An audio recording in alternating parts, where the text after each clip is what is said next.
isso que existe essa esfera do privado, que muitas vezes é vista como estar escondido, mas nem sempre tem a ver com estar escondido, porque muitas vezes você vai conhecer uma pessoa no Japão e não vai saber os hobbies desta pessoa, você não vai saber os interesses dessa pessoa, você não vai saber o que ela faz no final de semana.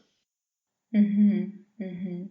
A gente tem muito essa percepção de que os japoneses se reprimem, existe uma repressão, né, porque não falam abertamente, não compartilham abertamente, mas para os japoneses, então, não existe também essa necessidade, talvez, de ser aberto o tempo inteiro, né? É Exatamente. uma outra forma, né, de encarar as coisas, lidar com tudo. É claro que assim, as coisas, né, não se dão tão facilmente. Acho que essa geração atual, em especial, e cada geração isso vai se tornar mais forte, com a influência euro-americana, eles acabam querendo também entrar nesse jogo. E pior do que sofrer no jogo da sua própria sociedade é sofrer no jogo da sociedade externa, né?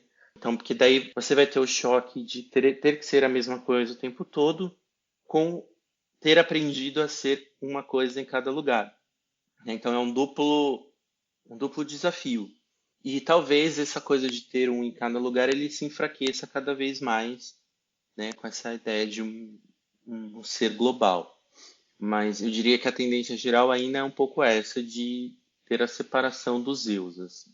E nesse sentido, a questão da luta pelos direitos LGBTQIA+, é diferente aqui no Japão? Ela é diferente porque é muito difícil fazer a mobilização, né? Então, mesmo o Brasil sendo um país homofóbico, um país com uma moral sobre a vida do outro muito grande, o Brasil ainda tem a maior parada LGBT do mundo. No Japão, esse tipo de manifestação. Primeiro que a manifestação já é meio vista como um problema, né? Não, eu imagino que você não tenha visto muitas manifestações aí, né? Não, e quando tem são pequenas, nunca vi uma grande manifestação. E pensar, por exemplo, eu tô aqui em Berlim. Berlim, você anda 2 minutos, tem uma manifestação de alguma coisa, né? Isso é uma cultura muito europeia, né? A cultura do manifestar em praça pública e tal. E que eu acho ótimo, né? Agora, o Japão, primeiro que assim, se for pensar de forma geral, o Japão é bastante atrasado em direitos civis, né? Se eu não me engano, o Japão é o único país do G7 que não tem o casamento homoafetivo como direito. Só que aí entra de novo a questão. Claro que, né, tem essa não adianta sempre culpar, vamos dizer assim, culpar a cultura. Mas isso, de certa forma, está dentro da esfera do privado. E institucionalizar o casamento seria como e o casamento é uma instituição social, né? A gente casa, a gente não casa por amor, a gente casa para mostrar para o mundo que a gente está casado, né? Legalmente falando, porque aí você não pode casar de novo ou se você via falecer, os direitos de cônjuge estão garantidos e tudo mais. Essa é a função legal, né, do casamento. O amor não consta na lei. Então eles dizem assim, ah, mas isso é da esfera do individual, isso é da esfera do privado, a gente não pode se meter nisso. Aí não se mete. Mas então qual seria o problema do Japão? O problema do Japão talvez seria aceitar que viver com uma pessoa do mesmo gênero é tão social quanto você ter um casamento heteroafetivo que vai ter filhos. Porque aí que tá. A questão do casamento no Japão é uma questão de família. Né? É questão. Agora você faz parte desta família. E aí o movimento feminista vai brigar com isso também, porque quando a mulher se divorcia, ela não consegue nem ter o nome de volta, porque ela precisa ser devolvida para outra família, né? E aí, de novo, só que isso também é um fruto de você não ter a ideia de indivíduo. Você está sempre fazendo parte de um grupo, né? O documento no Japão não é o seu documento com o nome do seu pai e da sua mãe. É o documento da família em que o seu nome é inserido.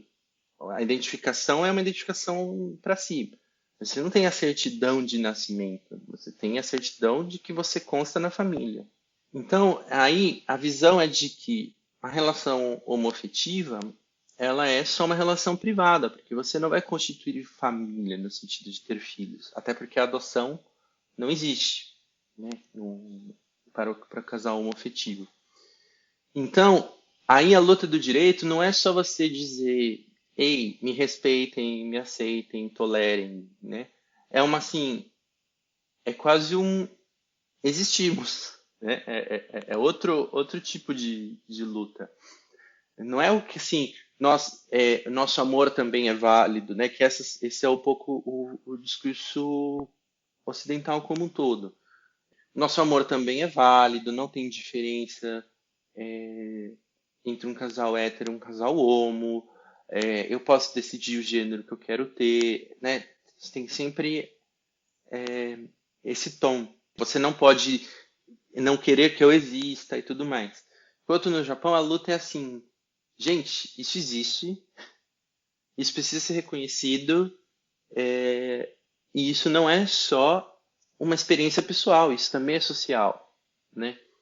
Então, ainda está andando muito lentamente. Então, acho que no Japão, em Tóquio, alguns distritos já fazem o casamento homoafetivo, mas não é nem Tóquio como um todo. Se não me engano, acho que Hokkaido e algumas cidades assim. Mas se você se casa em um país estrangeiro e volta para o Japão, esse casamento é aceito. É o que está acontecendo muito atualmente, assim. Então, é uma luta bem de passo a passo. Existem os movimentos, mas aí tem essa barreira do, mas o que você está pedindo é algo muito individual, não é necessariamente social, e aí eles vão dizer, não, tem a ver. Isso, formamos uma família como qualquer outra, mesmo que essa família não vá ter filhos, e poderia ter filhos, porque isso também é uma luta, que o casal homoafetivo possa adotar, né? Então é uma luta bem diferente, assim, é uma luta de reconhecimento. Enquanto eu diria que a luta no Brasil, até porque, querendo ou não, o Brasil conseguiu garantir bastante dos direitos civis, né? Só, por sorte foi num momento um pouco mais iluminado, e hoje a luta é mais pelo direito à existência, né? De não ser assassinado, de não ser reprimido, né? Uhum. Em relação ao preconceito, você comentou antes em relação à violência, né, em casos de homofobia, transfobia aqui no Japão e no Brasil, mas em relação à reação, à aceitação das pessoas de uma forma geral, como que você compara Brasil e Japão? Se você comenta com um amigo, um colega seu, que você é gay aqui no Japão, é mais provável que essa pessoa fale, tá, ok, bom, por que você está me falando isso? Ou a pessoa se assuste, a pessoa se surpreenda? Você consegue avaliar isso? Acho que aí isso vai bastante pro de cada um, né? Pro pessoal. Assim, falando do que eu li em testemunhos de colegas ou da minha própria experiência no Japão. Eu acho que vai muito, primeiro, se for no trabalho, eu diria que vai ser uma coisa assim, por que você está falando isso para mim? É claro que assim, não num trabalho mais genérico, trabalho de escritório, não, sei lá, talvez numa formação mais contemporânea, vamos pensar assim, uma startup com uma maior presença internacional, isso já não acontece. Mas vamos pensar no escritório de salaryman, né, que é é sempre o padrão de trabalhador qualificado no Japão, né? O trabalho de escritório, todo mundo de camisa branca e gravata.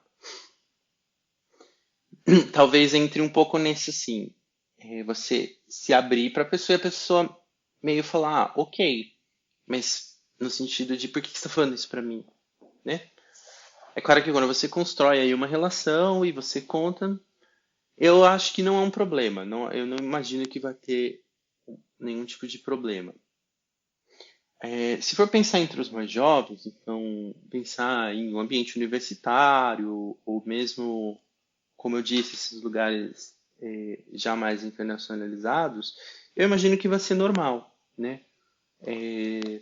Porque acho que é sempre importante a gente entender também as origens, né, do preconceito, né?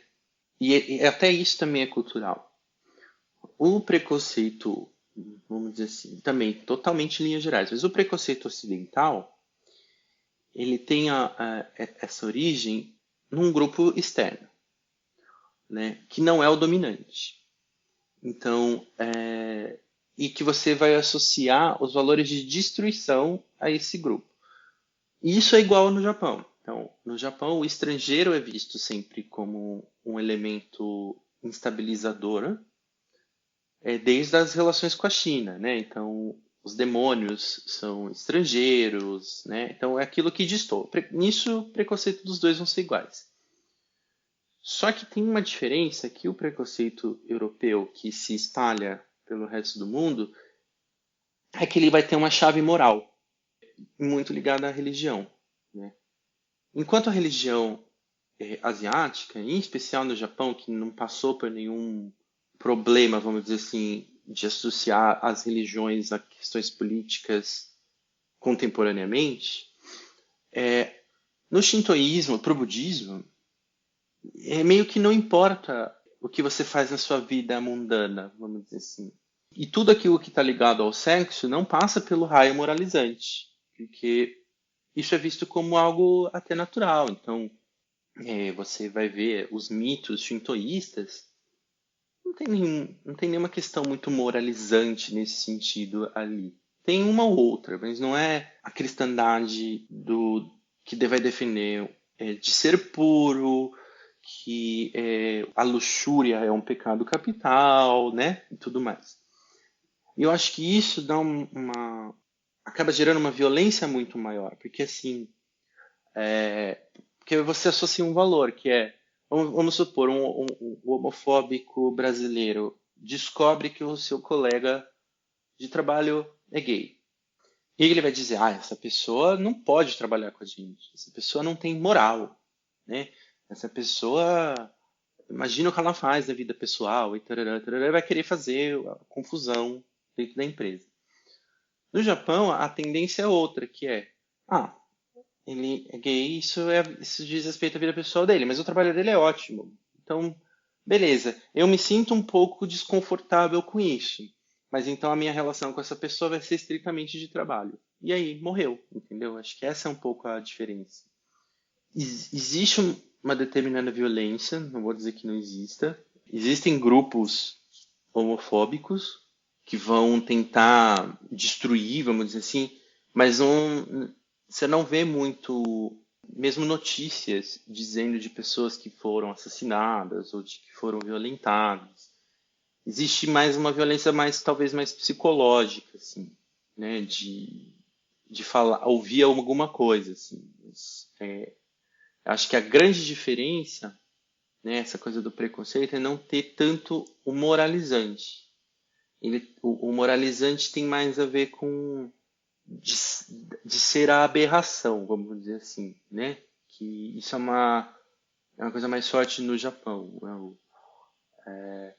Que aí é onde entra também o preconceito xenofóbico, né?